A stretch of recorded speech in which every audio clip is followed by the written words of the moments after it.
The biggest reasons for LGBTQ. That's one of the biggest reasons for LGBTQ. And I'm not against no homosexual or no lesbian. I love all African people, but I reserve the right to disagree with any lifestyle that threatens the survival of the traditional African family. LGBTQ is the new birth control pill. Why do I say that? 2 men cannot reproduce. 2 women cannot reproduce. And now they're even transgenderizing our children. Do you know what that means? They're manipulating and indoctrinating African children to undergo sexual surgery so they'll never be able to reproduce again. When Dwayne Wade, whose son is now legally had his birth certificate changed, he's legally a girl. Yeah.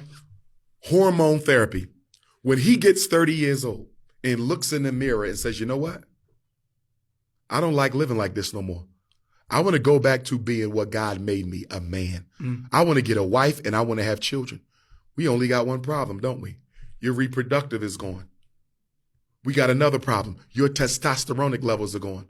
Your ability to produce healthy seed is gone. There is no going back. We are not looking at this LGBTQ thing the way we should be looking at it. It is birth control and racial extermination. Why you think Kamala Harris is traveling throughout Africa, trying to convince African countries to legalize gay marriage? Why does America care how Africa chooses to run its society? What do you care about marriage in Africa?